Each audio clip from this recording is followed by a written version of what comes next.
Ecclesiastes chapter 5.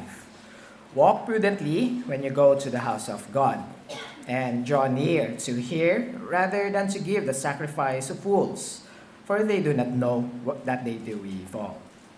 Do not be rash with your mouth, and let not your heart utter anything hastily before God. For God is in heaven, and you on earth. Therefore, let your words be few. For a dream comes through much activity, and a fool's voice is known by his many words. When you make a vow to God, do not delay to pay it, for he has no pleasure in fools. Pay what you have vowed. Better not to vow than to vow and not pay. Do not let your mouth cause your flesh to sin, nor say before the messenger of God that it was an error. Why should God be angry at your excuse and destroy the work of your hands? For in the multitude of dreams and many words, there is also vanity. But fear God. If you see the oppression of the poor and the violent perversion of justice and righteousness in our province, do not marvel at the matter. For a high official watches over high official, and higher officials are over them.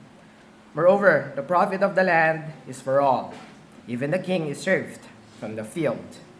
He who loves silver will not be satisfied with silver, nor he who loves abundance with the increase. This also is vanity. When goods increase, they increase with them. So what profit have the owners, except to see them with their eyes? The sleep of a laboring man is sweet, whether he eats little or much. But the abundance of the rich will not permit him to sleep. There is a severe evil, which I have seen under the sun, which is kept for their owner to his hurt. But those riches perish through misfortune. When he begets a son, there is nothing in his hand. As he came from his mother's womb, naked shall he return to go as he came. And he shall take nothing from his labor, which he may carry away in his hand. And this also is a severe evil. Just as exactly as he came, so shall he go. And what profit has he who has labored for the wind? All his days he also waits in darkness, and he has much sorrow and sickness and anger. Here is what I have seen.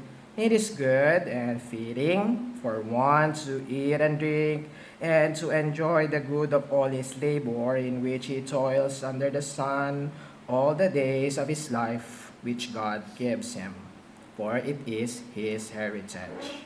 As for every man to whom God has given riches and wealth, and given him power to eat of it, to receive his heritage, and to rejoice in his labor, this is the gift of God. For he will not dwell unduly on the days of his life, because God keeps him busy with the joy of his heart. So now, yung comment ko po dito, kung maalala nyo, from chapter 2, dito natin talakayin yung vanity of pleasures, particularly yung passage po nung huli, no? Verses 18 through 20. Ito, vanity of pleasures, kita nyo rin, may ilang beses nga naman nabasa na natin from umpisang, may mga mauulit pa yan. Enjoy pleasure as one of the wisdom literature. So somehow, bilang mga reformed people, alam naman natin, we despise prosperity teaching, prosperity gospel pa nga, though the wrong and extreme prosperity teaching. Kasi dito naman, kitang-kita rin natin word of God.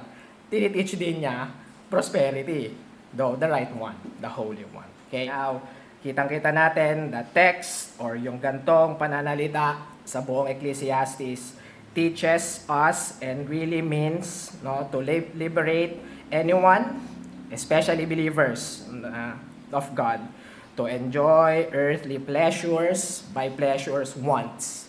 Kasi more than necessity talaga yung sinasabing enjoy natin dito. Yung wants lang natin para ma-enjoy natin dito sa lupa, yun ang tinuturo niya. Though, i-harmonize na natin yung natutunan natin with the kahit Proverbs or sa lahat pa ng Scripture.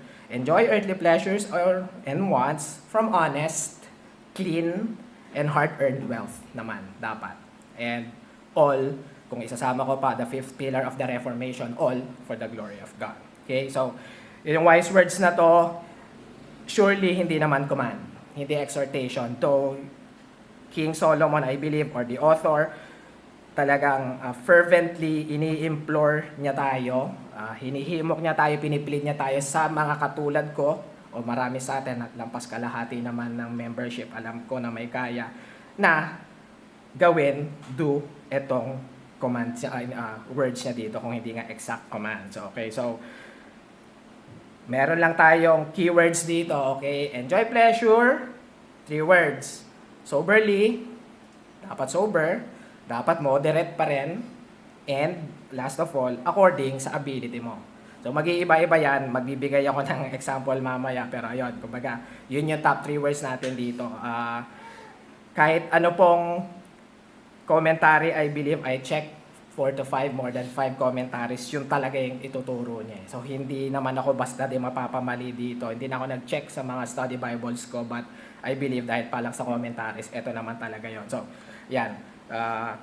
Yun yung 3 words. Talagang i-enjoy natin. Pleasures, soberly, moderately, according sa ability. Okay. Ang admonition lang natin, pagdating sa bagay na to, okay, yun nga, itong mga bagay na to ay hindi nga masama. Okay? What we have from the word ay ito, i-harmonize niya natin, lalo na pagdating sa New Testament. I know the command ng Apostle Paul, okay? 1 Timothy 6:6.